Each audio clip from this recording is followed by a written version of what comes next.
एक छोटी सी टिप्पणी करूंगा, उसके वक्ता है वो उसको आगे बढ़ाएंगे, लेकिन मैं छोटी सी बात कहना चाहूंगा। करके विद्रूप सी स्थिति है। कहा जा सकता है कि अगर अल्कोहल सब इवन देवता पीते थे तो असुरा होता, जब असुर पीते थे या राक्षस तो आज जवान है। तो आज के इस एपिसोड करने के लिए हमारे बीच डॉक्टर बहुत ही वरिष्ठ डायबिटीज विशेषज्ञ हैं, और वो यूपीडीए के आरएसएसडीआई के चेयरमैन रह चुके हैं, और गोरखपुर में डायबिटीज के रोगी। इसके अलावा एक वो बहुत अच्छे कवि भी हैं, लेखक भी हैं, तो उनके बहुआयामी व्यक्तित्व हैं। तो मैं अधिक समय न लेते हुए उन्हें आमंत्रित करता हूं कि वो आज का एपिसोड हमारा प्रारंभ करें, जो कि केंद्रित है और उसका टाइटल रखा गया है cheers Alok. Thank you Narasimha Verma ji. आप अपना जो नेटवर्क कीजिए, पुअर कनेक्शन है आपका, आवाज आपकी कट रही थी। ये इसी की वजह से है सर। हाँ, तो मित्रों, अभी कुछ दिनों पहले मुझसे डॉक्टर नरसिंह वर्मा जी ने कहा कि हम लोग न्यूट्रिशन के फोरम पर अलग अलग विषयों पे चर्चा करते हैं। तो एक विषय कॉफी पे चर्चा हुई, नमक पे हो चुकी, आर्टिफिशियल स्वीटनर पे कर चुके हैं, तो एक चर्चा अल्कोहल पे किया जाए। तो हमने कहा ठीक है, बड़ा रोचक विषय है। और जैसा कि उन्होंने कहा कि इसके बारे में खुल करके कोई बात नहीं करना चाहता, और करते सब हैं, अधिकांश लोग करते हैं इसका सेवन, और जानकारी पूरी होती नहीं है। तो कम से कम आज का जो मेरा विषय है, इसके दो पहलू रहेंगे। एक तो ये कि एक चिकित्सक के नाते भी एक चिकित्सक को क्या क्या जानकारी होनी चाहिए, क्योंकि 10 में से 3-4% तो ऐसे होते ही हैं जो धीरे से दबी जुबान से ये पूछ लेते हैं कि साहब वो ले सकते हैं और इससे क्या फर्क पड़ेगा और कितना ले सकते हैं। या कई बार तो पेशेंट ही आते हैं कि साहब फैटी लिवर है, जॉन्डिस हो गया है, और ये दिन रात पीते हैं। अल्कोहल अब्यूज के भी पेशेंट हम लोग को देखने को मिलते हैं। तो एक जो आज का हमारी हमारी चर्चा होगी वो अल्कोहल पे केंद्रित होगी। मैं अपने स्लाइड को शेयर कर रहा हूँ। मेरा स्लाइड दिख रहा है आप लोगों को? दिख रहा है? दिख रहा है, दिख रहा है। इनको एडमिट कर दूं। आपकी स्लाइड सर दिख रही है? हाँ, अब फुल स्क्रीन है। जी सर। ठीक, तो हम चीयर्स करते हैं आप लोगों के साथ और अपनी वार्ता को प्रारंभ करते हैं। और उसके पहले ये मेरा डिस्क्लेमर है कि ये जो टॉक है, डिस्कशन है, जो हम अल्कोहल पे करने जा रहे हैं और अल्कोहलिक ड्रिंक्स पे, this is based on scientifically collected evidence based literature and is purely for academic purpose. It does not advocate or promote use of alcohol drinks. There is no monetary benefit out of this discussion and presentation. और ये 3 पुस्तकें हैं जिनका मैंने सहारा लिया है कुछ ज्ञानवर्धन करने में, और जिनके माध्यम से मुझे पुस्तक मिली है वो भी आज इस जूम मीटिंग में जुड़े हुए हैं, मिस्टर धर्मेंद्र सिंह जी। ये उनके कलेक्शन। एक्चुअली आपको और बता दूं, धर्मेंद्र सिंह जी हमारे बड़े परम मित्र हैं, पुराने जमींदार हैं। इनको कलेक्शंस का बड़ा शौक है, किताबों का, असलहों का, तमाम तरह की चीजों के कलेक्शन का। और इनके पास अल्कोहलिक ड्रिंक्स का भी एक बहुत बड़ा कलेक्शन था जो अभी उन्होंने डिस्पोज ऑफ किया। और ये पीते नहीं है, सिर्फ कलेक्शन का शौक था। ये किताब भी मैंने इनके पास देखी थी, तो मैंने कहा भैया दे दो जरा, मैं एक बार इसको फिर से पढ़ूंगा। तो कुछ इन किताबों की मदद ली है, कुछ नेट से मैंने डेटाज निकाले हैं और जानकारी निकाली है। Thank you doctor Dharmendra Singh ji इन पुस्तकों के लिए। सबसे पहले तो अल्कोहल, एक मिनट, ये कैसे जाएगा?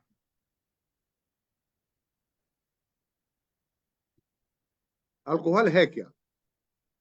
Alcohol is a colorless, volatile, inflammable liquid which is produced by natural fermentation of sugars and is intoxicating, constituent of various alcoholic drinks like wine, beer, spirits and other drinks, and is also used as an industrial solvent and fuel. आपको जान रहे हैं कि आजकल ethanol मिश्रित petrol और diesel भी बाजार में उपलब्ध कराए जा रहे हैं, जिससे कि हमारी निर्भरता पेट्रोलियम प्रोडक्ट पर जो जमीन से निकलता है कम होती जाए और इथेनॉल का प्रयोग हम ज्यादा से ज्यादा करें, तो ये एज ए फ्यूल भी यूज हो रहा है। तो ये बेसिकली शुगर बेस्ड कोई भी अगर खाद्य पदार्थ है, उसको अगर हम फर्मेंट करके एक किसी विधि से उसमें अल्कोहल पैदा करते हैं, तो वो जो ड्रिंक है वो अल्कोहलिक ड्रिंक हो जाता है। अब इसके बाद ये टर्म बहुत कॉमन है, रेक्टिफाइड स्पिरिट।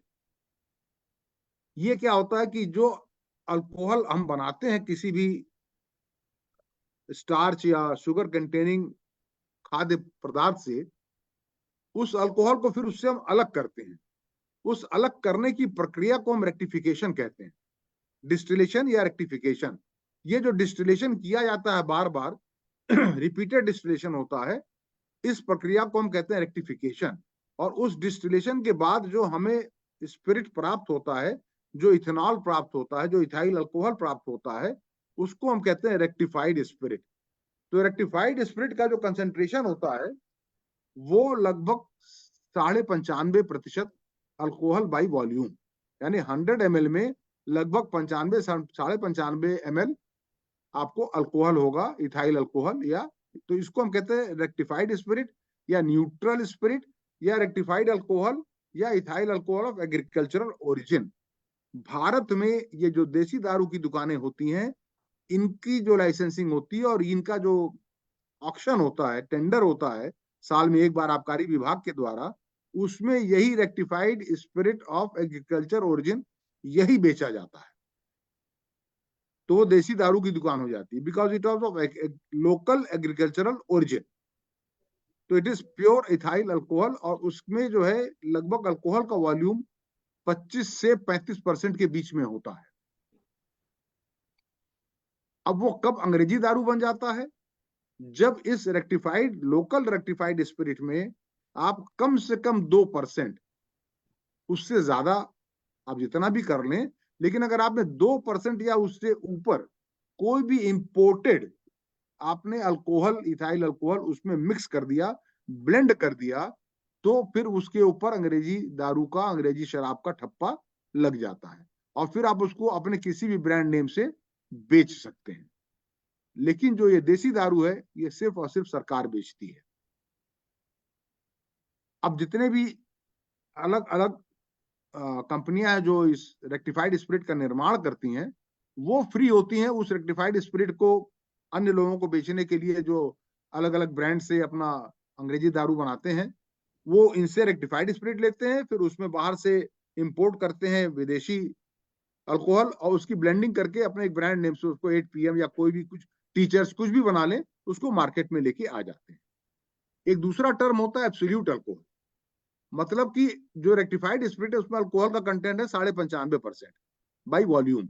अब इसको हम और अगर कंसेंट्रेट कर दें, इसका रहा सा पानी भी इसका निकाल दें, उसको और एनहाइड्रस बना दें और उसको हम लेके चले जाए 99.5% तक, 99.5% अल्कोहल बाई वॉल्यूम, तो then it becomes absolute alcohol.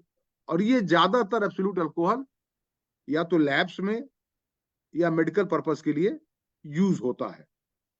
जो अल्कोहल है, इथाइल अल्कोहल है, C2H5OH, इसका बॉइलिंग पॉइंट पानी से कम होता है। पानी 100 डिग्री पे बॉयल होता है और स्टीम में कन्वर्ट होता है, और ये अल्कोहल 78.37 पे ही बॉयल करके स्टीम में कन्वर्ट हो जाता है। तो इसलिए जब इसको हम बॉयल करते हैं मिक्सचर को, जिसमें कि अल्कोहल हमने बनाया फर्मेंट करके, उस फर्मेंटेड मटेरियल को जब हम बॉयल करते हैं तो अल्कोहल पहले वाष्पित हो जाता है, पहले इवेपोरेट हो जाता है।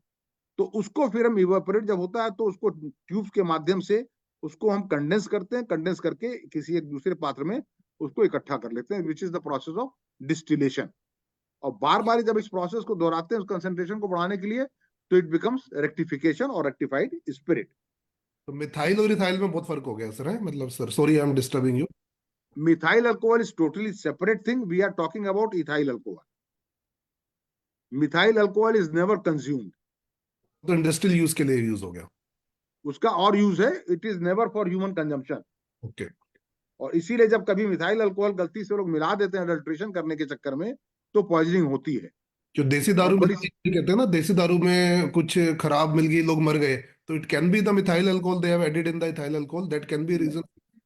देखिए, जो आप अगर सर्टिफाइड लाइसेंस्ड देसी दारू की दुकान जिसकी सरकार ने ठेका दे रखा है और जो सील्ड है, उसमें कोई मिलावट नहीं होती। मिलावट जो होती है वो जो लोग कच्ची शराब भट्टों पे गांव के अंदर बनाते हैं, उसमें मिलावट की जाती है। तो it has nothing to do with the alcohol which is being sold by the licensed shops under the licence of आबकारी विभाग, एक्साइज डिपार्टमेंट। तो वो अडल्ट्रेटेड अल्कोहल एक अलग विषय है। आप अगर सर्टिफाइड, अब तो यहां तक सिस्टम हो गया है कि जो भी लाइसेंस्ड दुकानें हैं, उनके यहाँ जितनी बोतलें आती हैं, उसके ऊपर क्यूआर कोड का एक लेबल चिपका होता है। जब फैक्ट्री से निकलेगी, क्यूआर कोड लग जाएगा। क्यूआर कोड लगने के बाद उसकी इलेक्ट्रॉनिक डेटा में उसकी एंट्री होगी, और जब वो वहां से डिस्पैच होगा तो इलेक्ट्रॉनिक डेटा एंट्री होकर के किस दुकान पे किस बैच का कौन कौन सा बॉटल गया किस क्यूआर कोड के साथ, वो एंट्री होगी। और जब दुकान पे वो बेचेगा तो स्कैन करके बेचेगा कि इस क्यूआर कोड का बॉटल बिक गया। जहां तक मॉनिटरिंग है अब, तो आप उसमें कुछ कर नहीं सकते। अब दूसरा एक चीज, जैसे डॉक्टर हमारे नरसिंह वर्मा जी ने कहा कि देवता भी पान करते थे और असुर भी करते थे, तो धर्म का, संप्रदाय का और अल्कोहल का काफी गहरा आपस में एक रिलेशन रहा है। खास करके जो पाश्चात्य देश हैं, यूरोपियन कंट्रीज हैं, उनमें वाइन का उपयोग धार्मिक कार्यों में होता रहा है, जिसके प्रमाण एक तो ये देखिए, ये मॉन्क है जो अल्कोहल वाइन को टेस्ट कर रहा है। ये पेंटिंग है जो दर्शाता है कि एक रिश्ता रहा है। ये एक पेंटिंग है विसोकी डिकैनी मॉनेस्ट्री का, जहां जीसस जो है वो पानी से वाइन बना रहे हैं एक विवाह के समारोह में, मैरिज एट काना। तो ये चीजें रही हैं, तभी ये इस पे ये पेंटिंग्स भी बनी हैं। और ये तो बहुत फेमस पेंटिंग है दा विंची की, द लास्ट सपर, वो आखिरी भोज, जिसमें ब्रूटस ने जीसस की ओर इशारा करके बताया था कि ये जीसस है, क्योंकि तब तक लोग जानते नहीं थे, रोमन साम्राज्य के लोग, कि जीसस है कौन, इसको पहचाने कैसे। तो इस भोज में ब्रूटस ने दगाबाजी की थी और उसने बताया था कि जीसस ये है। उसके बाद जीसस को पकड़ के सूली पे चढ़ाया गया था। तो इस लास्ट सपर में भी आप देखिए तो सबके सामने ब्रेड और वाइन रखा हुआ है। तो अभी भी ईस्टर वाले दिन जो लास्ट सपर का एक परंपरा है चर्चों में, उसमें वाइन और ब्रेड सर्व होता है। कई जगह वाइन की जगह उसको कुछ दूसरे ड्रिंक से रिप्लेस कर देते हैं, क्योंकि अब जैसे कई जगह कुछ स्टेट्स में वाइन अलाउड ही नहीं है, you can not sell it और बाई इट, तो फिर उसको किसी और ड्रिंक से सप्लीमेंट कर देते हैं। लेकिन ये एक पार्ट ऑफ रिचुअल रहा। लेकिन Christianity does not deem alcohol as evil but warns against its misuse. Misuse के लिए उसमें वार्निंग दी गई है, leading to sin. The Bible never requires all believers to abstain from alcohol, but it condemns drunkenness and being enslaved to wine. गुलाम हो जाएं आप उसके बिना आपका काम न चले, आप पियक्कड़ हो जाएं, उसके लिए उसमें मनाही की गई है। और scripture teachers that beverages containing alcohol can be a blessing और ए सोर्स ऑफ इविल। ये दोनों ही दुधारी तलवार है ये। And those who drink alcohol must consider it's effects on themselves and on others. तो जो पी रहे हैं उनको एक बार ये जरूर अपने विवेक से सोचना चाहिए कि ये मेरे ऊपर क्या प्रभाव डाल रहा है और मैं इससे दूसरों के ऊपर क्या प्रभाव डाल रहा हूं। ये बहुत जरूरी है। तो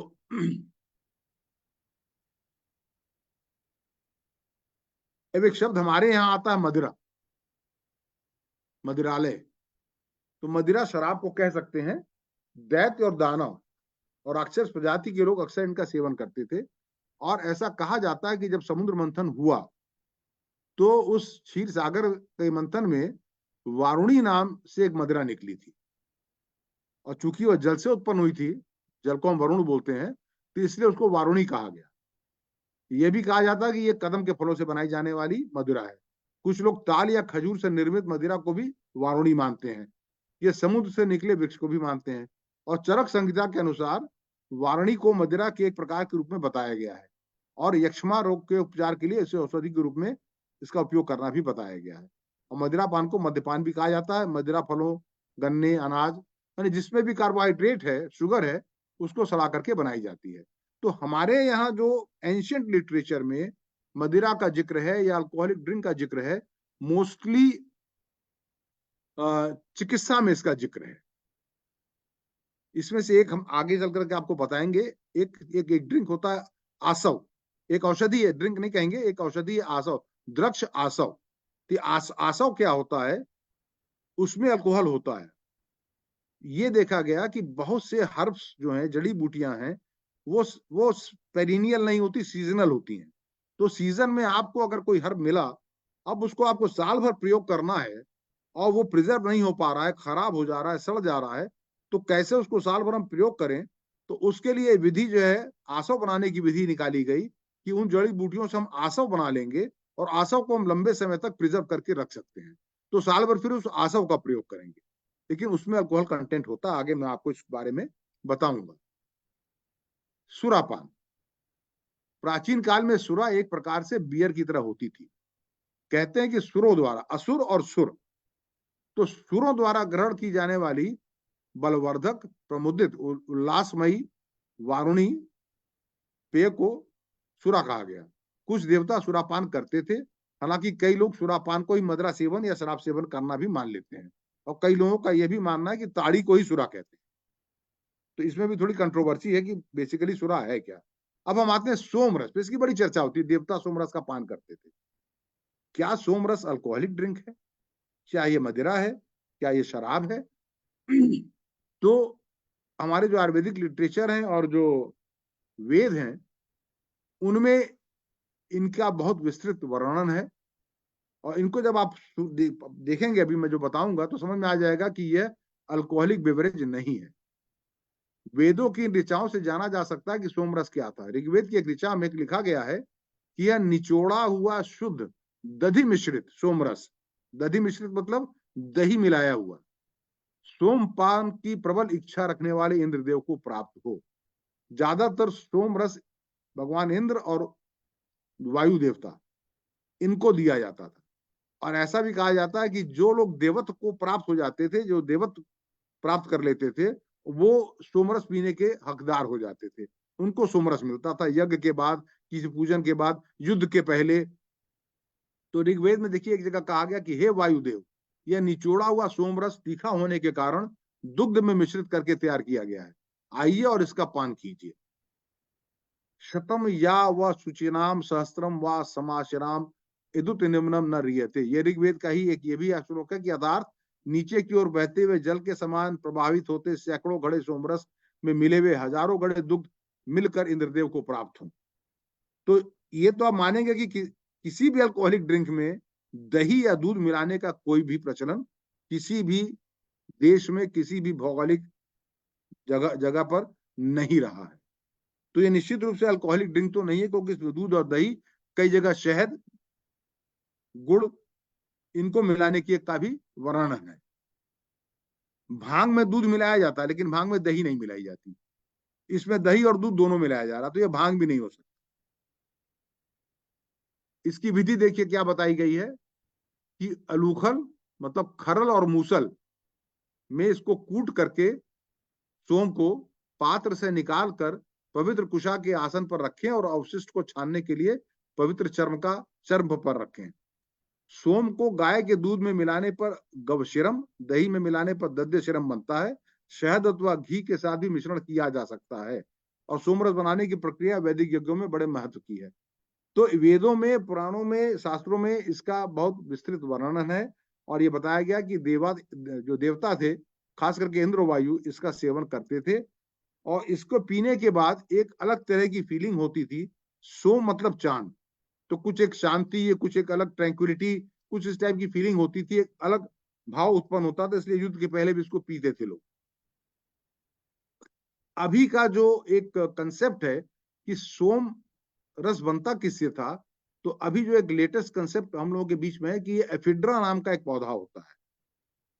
इसमें पत्तियां बहुत छोटी होती हैं, डंठल डंठल जैसा ये पौधा होता है एफिड्रा। ये अफगानिस्तान, ईरान, कश्मीर का कुछ ऊपर का हिस्सा, हिमालय का ऊंची जगहों पे, पहाड़ पे ये होता है। और इसको ही कूट पीस करके इससे जो तत्व निकलता है उससे सोमरस बनाया जाता है। एफिड्रा से ही एफिड्रीन नाम की दवा बनती है मॉडर्न मेडिसिन में, जो हम एस्थमा में भी इस्तेमाल करते हैं। और एफिड्रा से ही होम्योपैथी में भी एस्थमा के लिए दवा बनाई जाती है। ये तो हो गया सोमरस आपका। अब हम कुछ बेसिक अल्कोहल जिसके लिए हमने शुरू किया था चर्चा, अब हम उस पर आ जाते हैं। अल्कोहल जब भी हम पीते हैं तो शरीर में जाकर के उसका निस्तारण होता है, मेटाबॉलिज्म होता है। लगभग 90% जो है वो मेटाबोलाइज हो जाता है, वो पानी और कार्बन डाइऑक्साइड में तब्दील होकर के शरीर से बाहर निकल जाता है। 10% जो है वो हमारे श्वास से, पेशाब में और हमारे पसीने से बाहर। 30 सेकंड के बाद जो आपने मुंह में अल्कोहल लिया और मुंह में घुमाया, वो वहीं से एब्जॉर्ब होकर कुछ अल्कोहल ब्लड स्ट्रीम में चला जाता है और ब्रेन तक पहुंचता है। 5 मिनट के बाद वो पेट में जब चला गया तो कुछ अमाउंट वहां रहता है, बाकी जो है वो स्मॉल इंटेस्टाइन में चला जाता है 20 मिनट के बाद, और वहां पर फिर इसका रैपिड एब्जॉर्प्शन होता है और 12 घंटे के बाद इसको पेशाब में भी डिटेक्ट किया जा सकता है। तो फॉरेंसिक मेडिसिन में अगर कभी जरूरत पड़ी अल्कोहल डिटेक्ट करने की, जो सांस में नहीं आ रहा, आप देखना चाहते हैं कि इसने अल्कोहल लिया था कि नहीं, तो आप यूरिन में टेस्ट कर सकते हैं उसका मेटाबोलाइट। वो अल्कोहल जो है एज सच यूरिन में भी आपको मिल जाएगा 12 घंटे बाद का। हर कंट्री में अल्कोहल को लेकर के तमाम नियम, कायदे, कानून, लॉज बने हुए हैं। किसी जमाने में जब स्टैट्यूटरी लॉज नहीं थे, अमेरिका में भी नहीं थे, जब लोग जाके वहां इनिशियली बसे, तो आयरलैंड से और स्कॉटलैंड से जो लोग जाके बसे, उन्होंने वहां अल्कोहल बनाने की विधा लेके गए थे, वहां अल्कोहल बनाना शुरू कर दिया, उसको अपने घरों में भी बनाते थे। बाद में सरकार ने उस पर टैक्स लगाना शुरू किया, तो फिर चोरी छुपे अल्कोहल बनना शुरू हुआ। ये काम वहां भी था, चोरी छुपे बनाना। तो बाद में और कड़े कानून बनाए गए, सरकार को लगा कि ये तो ऐसी चीज है कि इससे तो हम बहुत अच्छा रेवेन्यू अर्न कर सकते हैं, तो इस पे हर जगह फिर एक्साइज डिपार्टमेंट, रेवेन्यू, ये सब चीजें चालू हो गई। तो जो लॉज बने हैं उसी के हिसाब से हमारे यहाँ अल्कोहल एक लाइसेंस्ड यूटिलिटी है, जिसको कि बिना लाइसेंस के आप बेच नहीं सकते, चाहे वो कंट्री लिकर हो, रेक्टिफाइड स्पिरिट कंट्री लिकर हो, चाहे वो अंग्रेजी शराब हो। अल्कोहल लेने के बाद क्या होता है, आदमी क्यों लेता है? क्योंकि एक अलग सी फीलिंग आती है ब्रेन में, आपको एक अलग सा, अब उसको वही है जो गुड़ खाया वो उसके स्वाद को परिचित होगा, बता पाना बड़ा मुश्किल होता है कि क्या होता है। एक जिसको कहते हैं ना, नशा सा हो जाता है, कुछ अच्छा लगने लगता है, कुछ सुरूर सा होता है, कुछ इनिबिशंस कम होने लगते हैं। आदमी उस इनिबिशन के कम होने पे बहुत सी बातें जो वो दबा के बैठा रहता नहीं कहता, वो भी कह देता है। और कई बार अगर कहना हो तो एक ड्रिंक लगा लेता है दिखाने के लिए कि मैं तो शराब के नशे में बहुत कुछ कह गया, जबकि वो जानबूझ के कहता है, तो इसकी आड़ भी ले लेता है। तो मूड एक एलिवेटर। है, हाँ, मूड एलिवेटर की तरह काम करता है, लेकिन ये डिप्रेशन भी कॉज करता है। अगर कोई व्यक्ति बहुत डिप्रेस्ड है और अल्कोहल लेता है तो it increases the level of depression also. तो जो नेशनल हाईवे सेफ्टी एडमिनिस्ट्रेशन है, वो बैक स्टैंडर्ड उसने बना रखे हैं, ब्रेथ अल्कोहल कंसंट्रेशन या ब्लड अल्कोहल कंसंट्रेशन, दोनों तरह से आप इसको बोल सकते हैं। उसमें क्या होता है कि आप देखते हैं ना कि वो रास्ते में रोक करके नए साल पे और ऐसे जगहों पे मुंह में मशीन लगा के कहा जाता है फूको इसके अंदर, अल्कोहल कंसंट्रेशन नापते हैं कि आप परमिसिबल लेवल से ज्यादा आपने अल्कोहल ले रखा है तो you are not safe to drive, आपको पेनल्टी लग जाएगी। तो 12 आउंस बियर या 5 आउंस, ये एक स्टैंडर्ड ड्रिंक है। This is one standard drink of 12 ounce beer, मतलब करीब 350 ml, 5 आउंस टेबल वाइन माने करीब 125-130 ml, और 1.5 आउंस 80% प्रूफ लिकर, जो आप रम, विस्की जिन मान लें, जिन, तो लगभग 45 ml। तो अब ये ये एक स्टैंडर्ड ड्रिंक है। इसके बाद ब्लड में कितना आपका लेवल बढ़ता है ये नापा जाता है।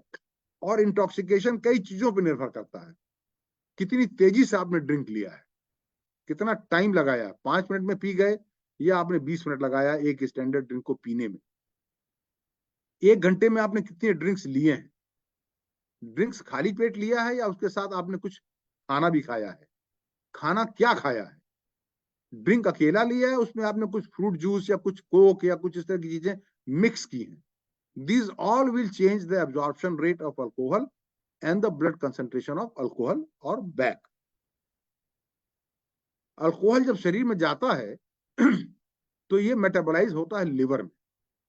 इसीलिए सबसे पहले जो हैवी ड्रिंकर्स होते हैं उनका लिवर जवाब देने लगता है, क्योंकि लिवर सब काम छोड़ करके फिर उस अल्कोहल को मेटाबोलाइज करता है। वो अल्कोहल इथेनॉल जो है C2H5OH, ये अल्कोहल डिहाइड्रोजनेज एंजाइम के द्वारा हेपेटोसाइट्स में, लिवर के सेल्स में मेटाबोलाइज होकर के एल्डिहाइड में कन्वर्ट होता है। और ये एल्डिहाइड फिर एल्डिहाइड डिहाइड्रोजनेज द्वारा मेटाबोलाइज होकर के एसिटाइल कोएंजाइम ए में कन्वर्ट होता है।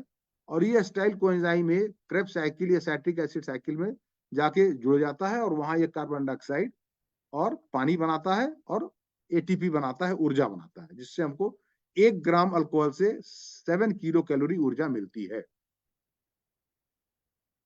अगर हम जो लिवर का अपना एक अल्कोहल को मेटाबोलाइज करने का रेट लिमिटिंग फैक्टर है, यानी कि उसकी इस अल्कोहल को निस्तारित करने की क्षमता रेट लिमिटिंग है। वो रेट लिमिट है क्या? लिवर 1 घंटे में 1 ड्रिंक में जो अल्कोहल है उसको मेटाबोलाइज करता है। तो अगर आप 1 घंटे में 2 या 3 ड्रिंक ले लेते हैं तो उसको मेटाबोलाइज करने पे फिर उसको 2 से 3 घंटे लगेंगे। 1 घंटे में वो एक ही ड्रिंक को मेटाबोलाइज करेगा।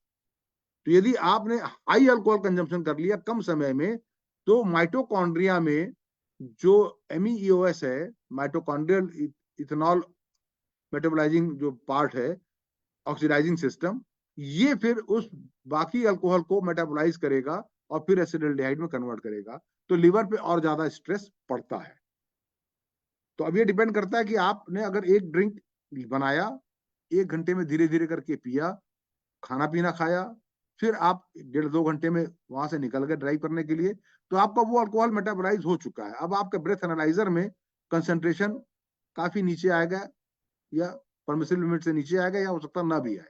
लेकिन अब वहीं आपने 1 घंटे में 2-3 ड्रिंक अचानक से तेजी से पिया और 1.25 घंटे 1.5 घंटे में आप निकल गए गाड़ी लेकर के, तो आप पकड़े जाओगे।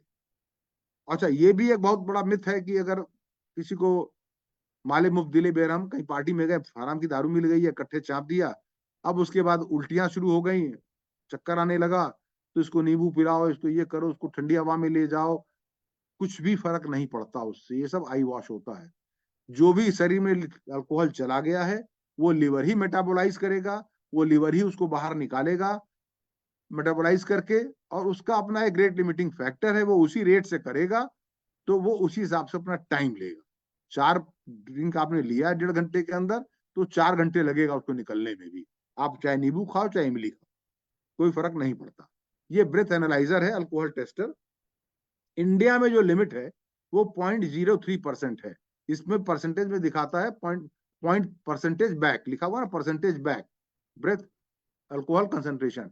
0.05 का मतलब हो गया, ये 0.03 का मतलब हो गया 30 मिलीग्राम इन ब्लड।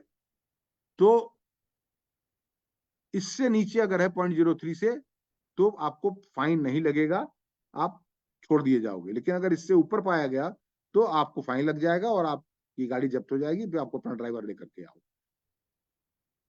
ये आप देखेंगे एक चीज और इस चार्ट में बहुत इंटरेस्टिंग, कि वही एक ड्रिंक आदमी का वजन कितना है, उसके हिसाब से भी उसका जो बैक है वो बदल जाएगा। जितना आदमी मोटा होता जाएगा, जितना फैट कंटेंट ज्यादा होगा उसके अंदर, बॉडी वेट जितना ज्यादा होगा, उसी एक ड्रिंक से अगर 100 पाउंड का व्यक्ति यानी करीब 50 किलो का, तो उसका बैक जो होगा वो 0.04 होगा। और अगर वो 200 पाउंड 100 किलो का है तो 0.02 होगा। तो ये भी असर डालता है, बॉडी वेट, खाना क्या खाया, कितना रैपिड ड्रिंक किया, ड्रिंक के साथ आपने कुछ और चीजें मिला रखी थी कि नहीं, this all will count in your back concentration. अब थोड़ा सा हमसे वर्मा जी ने कहा था कि लोकल ड्रिंक पे भी बात करिएगा, ताड़ी पर भी बात करिएगा। मैं टाइप्स ऑफ अल्कोहल पे नहीं जा रहा हूं, क्योंकि वो एक अलग दुनिया है।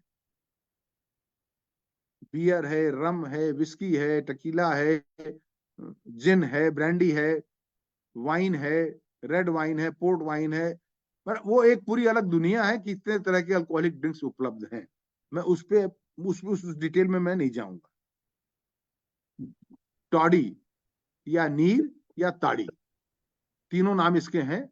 ये खजूर के पेड़ से भी निकालते हैं और ये ताड़ के पेड़ से, पाम से भी निकालते हैं। ये देख रहे हैं, ये सब मटके लटके हुए हैं। इसको हमारे पूर्वांचल की भाषा में, आप लोग यहाँ पता नहीं क्या कहते हैं, पूर्वांचल में और बिहार में इसको लबनी बोलते हैं, ये जो मिट्टी के बर्तन हैं। और यहाँ जो लबनी इस्तेमाल होता है थोड़ा लंबा होता है, कोनिकल और लंबा होता है। ये साउथ का लबनी है, तो थोड़ा सा ये हड़िया टाइप गोल है। जो इन्फ्लोरेसेंस होता है इन पेड़ों का, जहाँ फूल लगते हैं, उसको काट देते हैं और उसमें से फिर जो रस टपकना शुरू होता है, वहां हड़िया लगा देते हैं, उसमें रात भर रस टपकता रहता है। दूसरे दिन सुबह सुबह जाके उसको उतारते हैं। इसकी प्रॉपर्टी क्या होती है ये देखिए इसमें। और अल्कोहल, जो प्योर अल्कोहलिक ड्रिंक है, जिसमें कि सिर्फ C2H5OH मिलाया गया है, इथेनॉल मिलाया गया है, 42% यूजली रहता है। जो हार्ड ड्रिंक्स हैं, बियर वगैरह में इट में डिपेंड फ्रॉम 5 to 12%। तो उनमें सिर्फ और सिर्फ एम्प्टी कैलोरी होती है, सिर्फ अल्कोहल होता है। न विटामिन होता है, न प्रोटीन होता है, न कार्बोहाइड्रेट होता है, न कोई मिनरल होता है। वो सिर्फ अल्कोहल होता है और 7 किलो कैलोरी पर ग्राम के हिसाब से आपको ऊर्जा देता है। लेकिन जो ये फ्रेश कोकस नुसिफेरा, मतलब सुबह सुबह जो अभी जस्ट सूरज निकलने के पहले जो उतार लिया गया, उसमें आप देखिए vitamin C, thiamine, riboflavin, pyridoxal, nicotinic acid, folic acid, biotin, inositol, ये सारी चीजें होती हैं। तो इसकी न्यूट्रिशनल वैल्यू जो है वो सिंपल जो है हम जिसको शराब कहते हैं उसके मुकाबले एकदम अलग है। ये एकदम अलग चीज है। और विदेशों में खास करके जहां पाम की खेती बहुत ज्यादा होती है, ईस्टर्न साइड में, मलेशिया वलेशिया में, वहां पर इसका कंसंट्रेट भी बना के रखते हैं। कंसंट्रेट को भी अलग अलग चीजों में मिक्स करके उसका ड्रिंक बनाते हैं। तो इस टॉडी का कंसंट्रेट बना लेते हैं। तो ये जो आपका लाल रंग वाला बार है, ये फ्रेश है और ये नीला वाला कंसंट्रेट है। तो आप देखेंगे कंसंट्रेट में हर चीज का कंसंट्रेशन देखिए, वैलिन का कंसंट्रेट ज्यादा है, ल्यूसिन का थोड़ा कम है। तो ये सारे अमीनो एसिड्स हैं जो कि ताड़ी में पाए जाते हैं, जो आपको सिंपल शराब में नहीं मिलता।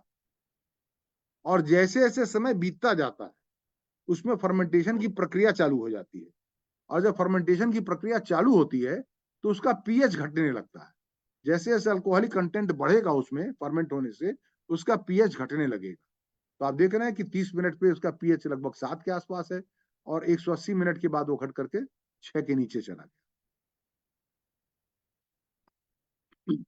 उसी तरह से ये total carbohydrate, protein, total free amino acid और ऐश, इसका कंसंट्रेशन दिखाया गया है फ्रेश में और कंसंट्रेट में। अब ये फ्रेश टॉडी आप देखिए, पीएच 5.5, स्टोर्ड 24 घंटे तक इसको स्टोर कर दिया गया 28 डिग्री टेम्परेचर पे, तो इसका पीएच घट के 4.21 पे आ गया। टर्बिडिटी इसकी बढ़ जाती है, दूधिया हो जाता है वो।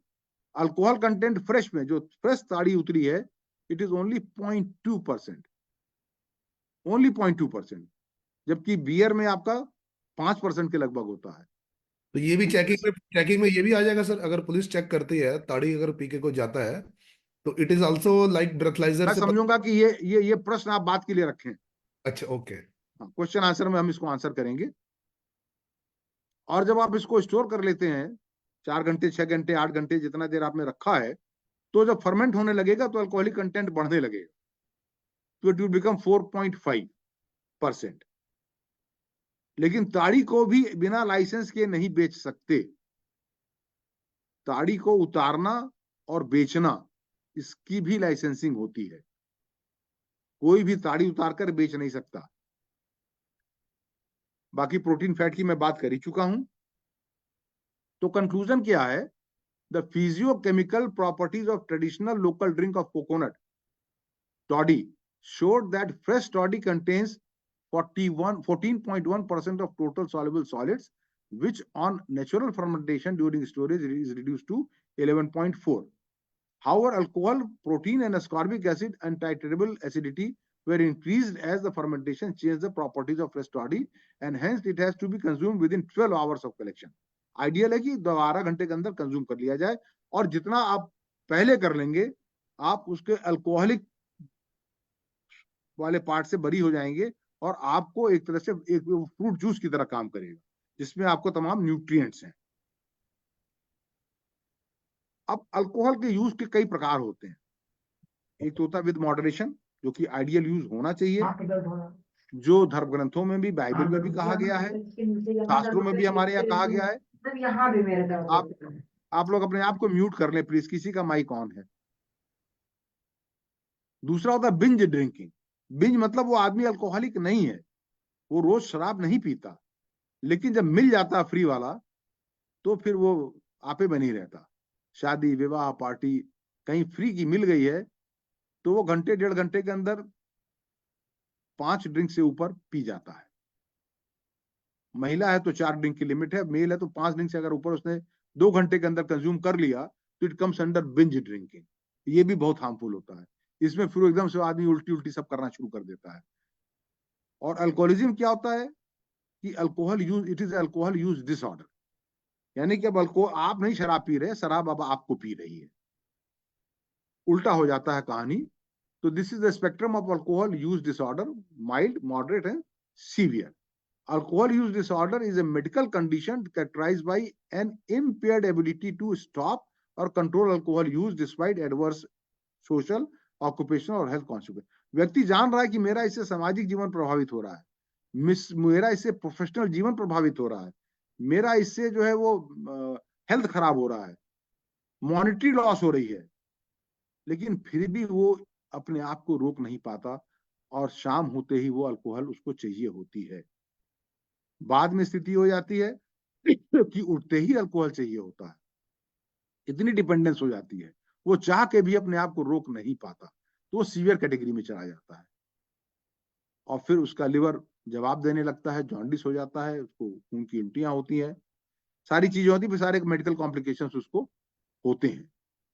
तो अगर किसी को कभी भी ये लगे कि मेरी वो स्थिति हो रही है कि शाम होते ही मुझे अल्कोहल चाहिए, घर में नहीं है तो मैं किसी मित्र को फोन करूं जो अल्कोहल पीने वाला हो और उसके यहाँ चला जाऊं तो अल्कोहल तो मिल ही जाएगी, या किसी मतलब फिर वो कुछ अपने जुगाड़ लगाता है कि हमको अल्कोहल मिल जाए, तो इसके मतलब मामला अब गड़बड़ होने लगा है। वो कौन से फैक्टर्स हैं जो अल्कोहल यूज डिसऑर्डर को बढ़ाते हैं? इट विल डिपेंड कि आप कितने एज पे पीना शुरू किया, क्या आपका रेट ऑफ कंजम्पशन है, कितना आप पीते हैं, कितनी जल्दी पीते हैं, आप मौका बेमौका देखे कहीं भी मिल जाता है तो पी लेते हैं, आपकी संगत क्या है, क्या आप बिंज ड्रिंकिंग भी करते हैं, ये सारी चीजें डिसाइड करती हैं कि आपको आगे चल करके अल्कोहल यूज डिसऑर्डर होगा कि नहीं होगा।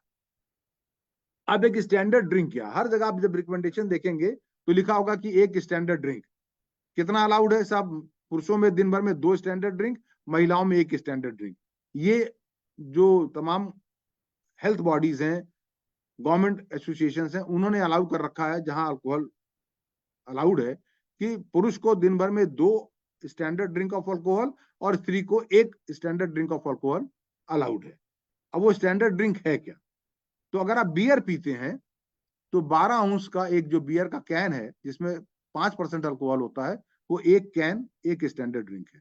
यानी 1 कैन अल्कोहल अगर आप बियर पियेंगे इसमें 5% अल्कोहल है, या अगर आप 5 आउंस टेबल वाइन पियेंगे, मतलब 150 ml वाइन जिसमें 12% अल्कोहल कंटेंट है, तो आपकी बॉडी में लगभग समान अल्कोहल जाएगा।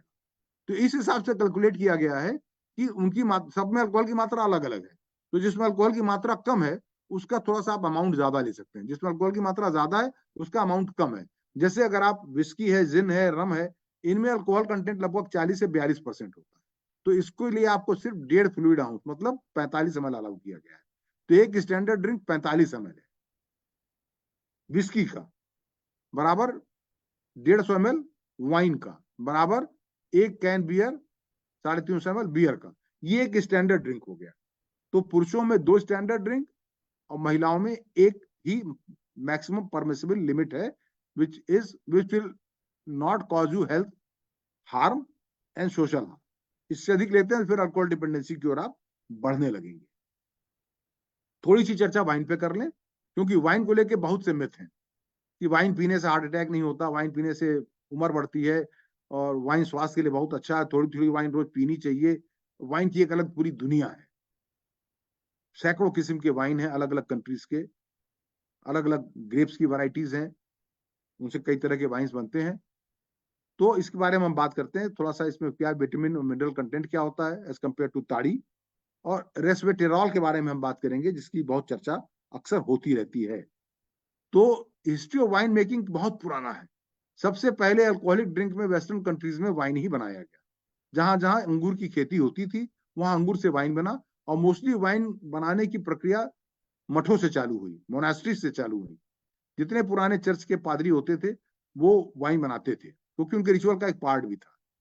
जॉर्जिया में देखिए 6000 बिफोर क्राइस्ट, पर्शिया में 5000 before Christ, Italy Armenia 4000 before Christ, तब से वाइन मेकिंग की हिस्ट्री चली आ रही है, हजारों साल पहले से। सोर्स मटेरियल क्या है? अगर कहीं स्पेसिफाइड नहीं है कि ये वाइन इस चीज से बनी है, तो ये मान के चला जाता है कि ये वाइन ग्रेप से ही बना होगा, अंगूर से बना होगा। उसके अलावा प्लम, चेरी, पोमग्रेनेट यानी अनार, ब्लूबेरी, करेंट, इनसे भी वाइन बनाई जाती है, लेकिन फिर उसमें स्पेसिफाइड होगा कि ये इस चीज से ये वाइन बनाई गई है। और अलग अलग वैरायटीज ऑफ ग्रेप जो है वो अलग अलग अल्कोहल बनाने में बेस मटेरियल कार्बोहाइड्रेट आप कहां से ले रहे हो, ईस्ट कौन सा इस्तेमाल हुआ है, और पानी कहां से आया है। ये 3 इंग्रेडिएंट हैं जो मिलकर तय करते हैं कि वो एंड प्रोडक्ट क्या बनेगा, उसका फ्लेवर क्या होगा, उसका टेस्ट क्या होगा, उसका एरोमा क्या होगा। तो ये एक अलग पूरी एक विधा है कि कैसे उसको कल्टीवेट करते हैं। और इसके लिए International Organisation of Vine and Wine, देखिए VINE और WINE। VINE वाइन मतलब अंगूर, वाइन यार्ड्स, अंगूर के जहां खेत होते हैं उनको वाइन यार्ड्स बोलते हैं। उससे जो ड्रिंक बनेगा वो WINE वाइन बन जाएगा। और ये जो ऑर्गेनाइजेशन है इसमें भारत भी एक सदस्य है।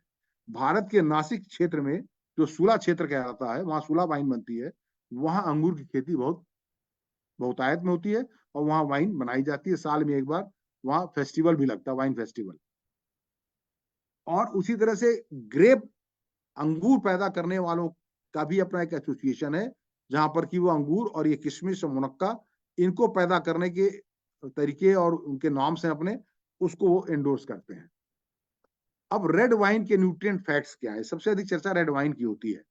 देखिए 5 आउंस, वही 150 जो कि अलाउड है, वन स्टैंडर्ड ड्रिंक, उसमें calorie 125, fat 0, sodium 5.9, carbohydrate 3.8, fibre 0 है, शुगर 0.9 ग्राम, प्रोटीन 0.1 ग्राम। विटामिन मिनरल जो है इसमें मैग्नीज पाया जाता है, मैग्नीशियम भी होता है, फास्फोरस होता है, कुछ स्मॉल अमाउंट ऑफ आयरन होता है। लेकिन ये जो चीजें होती हैं वो आपकी जो डेली रिक्वायरमेंट है लगभग उसके 1/2 से भी कम होती है, इट इज बिलो 1/10। तो इसलिए इससे आपकी न्यूट्रिशनल रिक्वायरमेंट तो पूरी नहीं होती। अब एक शो हुआ 90 के दशक में, 1991 में अमेरिका में, 1 घंटे का ये टीवी शो था, जिसमें एक फ्रेंच पैराडॉक्स नाम के टर्म की बड़ी चर्चा की गई कि फ्रांस में लोग बहुत फैटी डाइट लेते हैं, हैवी मील लेते हैं, मटन चिकन खाते हैं, और फिर भी उनको हार्ट अटैक बहुत कम होता है। तो ऐसा क्या है? स्मोक भी करते हैं। तो लोगों ने ये निष्कर्ष निकाला कि वो वाइन पीते हैं, भोजन के साथ वाइन लेते हैं। तो ये वाइन जो है ये इनको प्रोटेक्शन देता है, और इसके बाद अमेरिका में वाइन की सेल कई गुना बढ़ गई, पूरी वाइन इंडस्ट्री वहां चेंज हो गई। तो ये जो मॉडर्न मिथ ऑफ एजिंग है कि रेड वाइन एज को कम करता है, this is known as French paradox, कि सब कुछ खाने के बाद भी हमको हमारा हार्ट प्रोटेक्टेड है, तो this is because of red wine. तो ये निकाला गया कि रेड वाइन में एक रेस्वेटरॉल नाम का एक कंपोनेंट है, एक स्टिलबेनॉइड है या फिनॉल है या पॉलीफिनॉल है, ये हमको प्रोटेक्शन देता है। ये है क्या चीज रेस्वेटरॉल? ये एक ऐसा फिनॉल है जो अंगूर के अलावा और भी पौधे अपने अंदर पैदा करते हैं जो उनको बैक्टीरिया या फंगस से लड़ने की क्षमता देता है। तो ये रास्पबेरी में, ब्लूबेरी में, मलबेरी यानी शहतूत में, इवन पीनट्स में भी ये रेस्वेटरॉल पाया जाता है। लेकिन अब तक जितनी भी फिर स्टडीज, कंट्रोल स्टडीज की गई, साइंटिफिक स्टडीज की गई, उनमें कहीं भी ये देखने को नहीं मिला कंक्लूसिवली कि रेस्वेटरॉल प्रोटेक्शन देता है। डेटा हमेशा मतलब ऊपर नीचे आते रहे, कंक्लूसिव डेटा कोई नहीं आया। कुछ डेटा जो कंक्लूसिव आए थोड़े से, उनमें ये देखा गया कि कम से कम 1 ग्राम रेस्वेटरॉल का सेवन रोज करना चाहिए, तब ये बेनिफिट मिलेगा। अब 1 ग्राम रेस्वेटरॉल कहाँ, कितने वाइन से मिलेगा? 500 से 2700 लीटर वाइन पिएगा कोई रोज, तब 1 ग्राम रेस्वेटरॉल मिलेगा। या लगभग 3000 किलोग्राम डार्क चॉकलेट खाएगा या 800 किलो लाल अंगूर खाएगा, तब जाके मिलेगा, जो कि फिजिबल नहीं है। तो अब क्या है, मार्केट है, डिमांड है, तो सप्लाई करने वाले पैदा हो जाएंगे। अब देखिए मार्केट में आप जाके ढूंढ लीजिएगा, आपको रेस्वेटरॉल के कैप्सूल्स मिल जाएंगे ऑनलाइन। अब देखिए 500 मिलीग्राम का कैप्सूल है, 60 कैप्सूल का ये डिब्बा है, 2 कैप्सूल रोज खा लीजिए, क्योंकि कुछ स्टडीज कह रही कि 1 ग्राम से बेनिफिट मिलता है। तो बेचने वाले मार्केट में आ गए, 500 मिलीग्राम की कैप्सूल उपलब्ध है। दाम देख लीजिए, ये 60 कैप्सूल की कीमत 2374 रुपए है। ये वाइन कैलोरी चार्ट है, बहुत डिटेल में नहीं जाऊंगा, क्योंकि वाइन में भी कई तरह की वाइन है। लाइट अल्कोहल वाइन है, हाई अल्कोहल वाइन है, स्पार्कलिंग वाइन मतलब शैंपेन, पोर्ट वाइन है जो कि और मीठा कर दिया जाता है। तो सब में depending upon the alcohol content आपका वेरी कर सकता है 6 से 9% से लेकर के 15 से 11%, 15% तक। अगर हाई अल्कोहल वाइन है तो उसमें अल्कोहल का कंटेंट ज्यादा हो जाएगा, तो कैलोरी बढ़ जाएगी आपकी। और अगर उसमें स्वीटनिंग एजेंट मिलाया गया है, पोर्ट वाइन में जैसे मिलाते हैं, तो उसकी कैलोरीफिक वैल्यू और भी ज्यादा बढ़ जाएगी। स्वीट डेजर्ट वाइन, तो ये देखिए कैलोरीज की चली गई 190 से 275, जबकि सिंपल वाइन में 111 से 147 है। अब लास्ट में मैं थोड़ा सा इस पे आ जाता हूं, जो मैंने कहा था आयुर्वेद में आसव बनाने की प्रक्रिया होती है, जिसमें कि उन जड़ी बूटियों को जो हर साल भर नहीं मिलते, उनको औषधि के रूप में कैसे हम संरक्षित और सुरक्षित करके रखें ताकि साल भर प्रयोग कर सकें, तो उसका उपयोग किया जाता है आसव बनाने में। इसमें सबसे अधिक जो फेमस आसव है, क्योंकि वो अल्कोहल कंटेंट उसमें होता है, इसलिए मैंने उसको यहाँ डाला है, द्रक्ष आसव। द्रक्ष मतलब अंगूर, सूखा अंगूर या किशमिश या मुनक्का, द्रक्ष से बना हुआ आसव। अब देखिए इसका कंटेंट क्या है। द्रक्ष आसव की निर्माण विधि, सामान्य गुण और मात्रा। सूखा अंगूर 4.5 किलो, कसाय बनाने के लिए जो जल डालेंगे इसका 10 गुना, शक्कर मिश्री 4.8 किलोग्राम, घातकी पुष्प, जाति, लवंग, कंकोली, तेज पत्र, दालचीनी, इलायची, नाग केसर, काली मिर्च, चित्रक, ये सारे हर्ब्स उसमें डाले जाएंगे, तब जाकर के आसव बनेगा।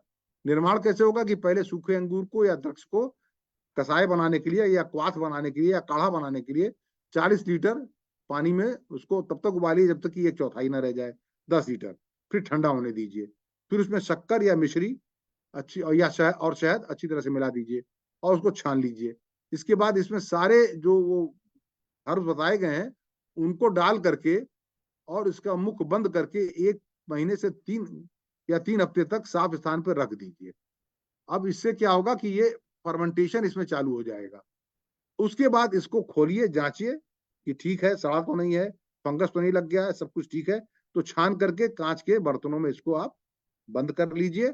और 12 से 24 ml मात्र, यहाँ वो 45 ml, 150 ml, 350 ml वाली बात नहीं हो रही है, औषधि के रूप में लेना है तो 12 से 24 ml या 20 ml भोजन के बाद दिन में 2 बार। और कहाँ प्रयोग बताया गया है? बवासीर, वात, पित्त रोग में किया जाता है, हृदय रोग, अरुचि, सिर दर्द, अजीर्ण, कब्ज आदि में भी इसका प्रयोग किया जाता है। अल्कोहल कंटेंट इसमें 5 से 10% होता है, लगभग वही जो बियर का है, लेकिन मात्रा बहुत कम बताई गई है। मुझे अच्छी तरह से याद है एक समय एक उत्तर प्रदेश में भी शराबबंदी लागू की गई थी और उस समय द्रक्ष आसव की सेल आशातीत बढ़ गई थी और लोग इसको अल्कोहल के तौर पे इसका प्रयोग कर रहे हैं। एक बॉटल लाए, पूरा बॉटल एक बार में पी गए, बियर की तरह। इसका दुरुपयोग भी किया था लोगों ने। अल्कोहल यूज डिसऑर्डर के बारे में मैं बता ही चुका हूं आपको, बहुत इसमें और डिटेल में मैं नहीं जाऊंगा। बिंज ड्रिंकिंग के बारे में भी मैं आपसे चर्चा कर ही चुका हूं।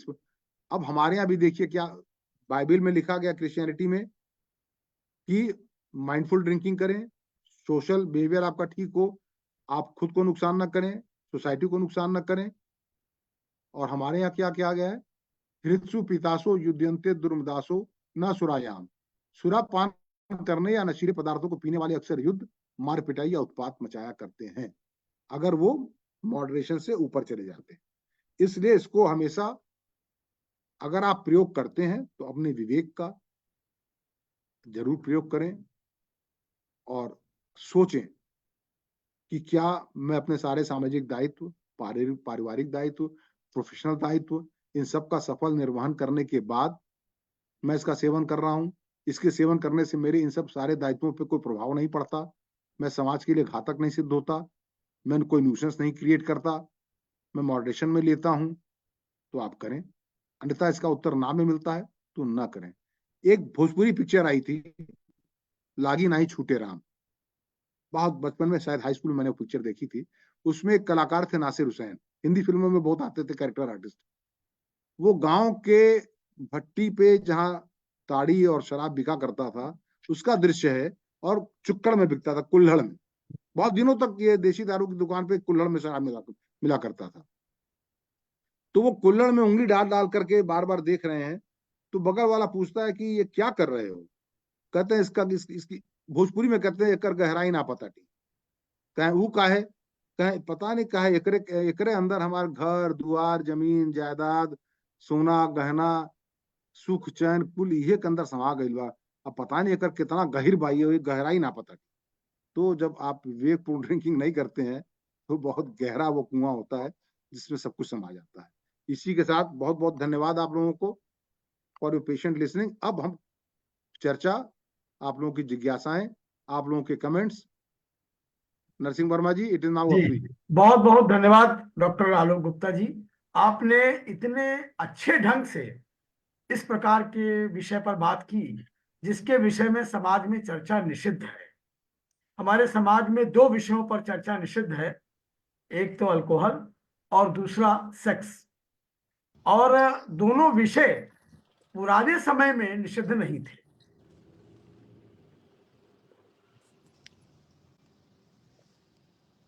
क्या हुआ? आपकी आवाज चली गई, कनेक्टिविटी कुछ गड़बड़ है। हाँ सर, कुछ प्रॉब्लम है नेटवर्क में। तो तब तक कुछ लोग प्रश्न कर रहे थे बीच में। कन्हैया जी आप प्रश्न कर रहे थे, आप अपने प्रश्न को फिर से पुट अप मेरे करिए। दो तीन क्वेश्चन है सर। एक तो पहला क्वेश्चन है कि ब्लेंड और सिंगल मॉल्ट में फर्क क्या रहा, कि हम लोग बोलते हैं ब्लेंड विस्की पी रहे हैं, सिंगल मॉल्ट विस्की पी रहे हैं, तो मैंने क्वालिटी जानबूझ के इसको अपने टॉक में नहीं रखा था कि बात के लिए छोड़ दूंगा जवाब। देखिए, अगर उचित लगे तो बताना, नहीं तो फिर नहीं बाद नहीं में। बिल्कुल उचित है, अब समय होना चाहिए। हमारे नरसिंह मराना जी के पास समय हो, मेरे पास तो समय हो। तो मैं तो एक हफ्ते से इसको पढ़ी रहा हूँ, 3 किताबें छान मारी है मैंने। तो देखिए, सिंगल मॉल्ट विस्की क्या होता है? पहले तो malt whisky means a whisky which is been made of grain. क्योंकि विस्की आप आलू से भी बना सकते हैं, महुआ से भी बना सकते हैं, है ना, ग्रेप से भी बना सकते हैं, जिसमें भी कार्बोहाइड्रेट है उससे आप बना सकते हैं। लेकिन अगर आपने ग्रेन से बनाया है तो चाहे वो ग्रेन आपका बार्ली हो, वीट हो, ओट हो, राई हो, अगर ग्रेन से बनाया तो it becomes a malt whisky. Specifically malt whisky ज्यादातर बार्ली से जो हम विस्की बनाते हैं उसके लिए प्रयोग करते हैं। बार्ली को पहले क्या करते हैं कि पानी में भिगोते हैं, भिगोने के बाद उसको थोड़ा सा अंकुरित होने देते हैं और फिर उसको हम रोस्ट करते हैं। ये जो रोस्टिंग की प्रोसेस होती है, बार्ली को जो रोस्ट करते हैं हल्का सा, that process is known as malting. और उससे फिर उस जो माल्ट तैयार हुआ फिर उसको मैश करते हैं पानी में डालकर। फिर वो जो मैश तैयार होता है फिर उसको हम ईस्ट डाल करके फर्मेंट होने के लिए रखते हैं। फिर जब फर्मेंट होने के बाद फिर उसकी हम डिस्टिलेशन प्रोसेस चालू करते हैं और डिस्टिल करके अल्कोहल कंटेंट को अलग करते हैं। तो एक बार में एक लॉट में आपने जितना भी बार्ली सोक करके माल्ट बनाया और उसको डिस्टिल किया और फिर उसको ओक के कास्क में डाल करके आपने सील बंद करके एजिंग होने के लिए रख दिया। मिनिमम 3 years, इट में गो अप टू 12, 18, 20। जितना आप ज्यादा एजिंग होती जाएगी प्राइस बढ़ती जाएगी। तो उसके बाद ये जो प्रोसेस चलता है, तो एक इसको कहते हैं एक घानी का मतलब एक बार में जो तैयार हो गया एक लॉट में और आपने उसको पैक करके रख दिया मैच्योर होने के लिए, that is a single malt. अब आपने फिर जब दोबारा बनाना शुरू किया, वो एक दूसरा सिंगल माल्ट तैयार हुआ। दो अलग अलग फैक्ट्रीज में दो सिंगल माल्ट तैयार हुई। अब उन दोनों को अगर आपने मिक्स किया तो ब्लेंडिंग हो जाएगी। तो करते क्या है कि ब्लेंडिंग में कुछ सबसे कम मैच्योर अल्कोहल 2 साल 3 साल का, कुछ उसमें 12 साल का मैच्योर अल्कोहल, ये मिक्स करके उसकी ब्लेंडिंग करते हैं इन ए फिक्स रेशियो। फिर उसमें कैरेमल डालते हैं, कुछ कलरिंग एजेंट डालते हैं।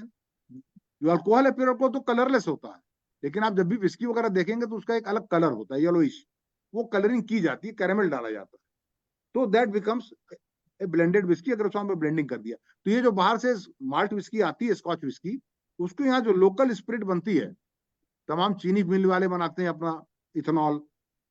हमारे गोरखपुर में 2 इथेनॉल की फैक्ट्री लग गई है जो इथेनॉल बना रही है। तो वो इथेनॉल बना करके कुछ तो सरकार को बेच दे रही है पेट्रोल में मिक्स करने के लिए, कुछ जो है वो जो ब्लेंडर्स हैं उनको बेच देती है, वो उसमें अपना ब्लेंड करके उसको अपने अपने ब्रांड से उसको फिर मार्केट में लेके आ जाते हैं। अब ब्लेंडिंग की भी एक टेक्निक है कि एक ब्लेंड, जैसे Johnny walker is a blended whisky, लेकिन जॉनी वॉकर रेड लेबल है, ब्लैक लेबल है, ग्रीन लेबल है, सबका अपना एक अलग एरोमा है, एक अलग टेस्ट है। हर बार आपको वही टेस्ट मिले इसके लिए ब्लेंडर्स रखे जाते हैं, और एक ब्लेंडर को एक्सपर्टाइज हासिल करने में मिनिमम 10 साल लगते हैं। 10 साल के बाद वो सर्टिफाई होता है कि now he is a blender. और जो यूजुअल ब्लेंडर ट्रेंड होते हैं वो 30-30 साल पुराने होते हैं, और वो टेस्ट करके जो है वो मैं नहीं एक बताते हैं। एक विस्की यूपी से लेता हूँ, एक विस्की दिल्ली से लेता हूँ, एक ये विस्की। देखिए जानेजा साहब, वो गिलास ऐसे पकड़ते हैं, नोजिंग ग्लासेस आते हैं, ओके। ये इस पे कांजी है ना। नोजिंग ग्लासेस क्या होते हैं कि ऊपर से पतले हो जाते हैं, नीचे चौड़ा, ऊपर कोनिकल हो जाएगा, जिससे कि जो भी अल्कोहल का वेपर उड़ रहा है वो एक जगह कंसंट्रेट होकर के निकले, उसको फिर वो अरोमा। सूंघते हैं। इस प्रोसेस को कहते हैं नोजिंग। उनकी नाक इतनी ज्यादा डेवलप हो जाती है, वो सिर्फ नोजिंग से बता देते हैं कि इसके अंदर प्रॉपर ब्लेंड हुआ है या नहीं हुआ है, कौन सा अल्कोहल, कौन सा इंग्रेडिएंट इसमें भी और ब्लेंड करना है। वो पी के नहीं बताते, वो सूंघ के ही बताते हैं, और यूजुअली अर्ली मॉर्निंग आवर्स में ही सूंघने का काम करते हैं। तो that is a single malt and A blended whisky, difference ये है। इसके कंटिन्यूशन में यह है कि अगर मैं विस्की जॉनी वॉकर की दिल्ली से लेता हूँ और यूपी से लेता हूँ तो taste would be the same because distillery is the same, distillery is same, हाँ लाइक हाँ, बिल्कुल बिल्कुल बिल्कुल होना ही चाहिए, होना ही चाहिए ऐसा ना। होना अगर ही नहीं चाहिए। तो इसका रेट, मतलब आपको रेट में फर्क पड़ जाएगा लेकिन वो वही होना चाहिए। Okay. Single malt is more purified to blended, क्या कह रहे हैं आप? मॉल्ट इज मोर प्यूरिफाइड, मतलब क्वालिटी वाइज सिंगल नहीं, मॉल्ट दोनों ही प्यूरिफाइड है, दोनों ही प्यूरिफाइड। सिंगल मॉल्ट की सेल ज्यादा है। सिंगल मॉल्ट एक लॉट का अल्कोहल है, और ब्लेंडेड में 2-3 लॉट का कुछ मिला दिए हैं, दोनों ही अल्कोहल है। एक स्टैंडर्ड पैक में कितनी सेल रखते हैं? स्टैंडर्ड पैक, एक स्टैंडर्ड पैक में कितनी प्रोड्यूस? ये आप अलग से पूछिएगा, ये मैं अलग से बताऊंगा, क्योंकि ये प्रमोशन और ड्रिंकिंग हो जाएगा। आलोक जी, ये बताइए ताड़ी क्यों पीते हैं लोग?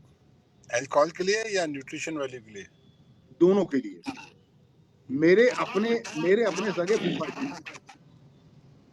पटना में उनका अपना व्यापार था, और मैं जब उनके पास जाता था, उनके अपने आहत में सुबह सुबह 5 बजे एक बंदा था, वो एक लंबी ताड़ी ला के रख देता, और रात को उनका एक कारिंदा था, वो चने भिगो देता।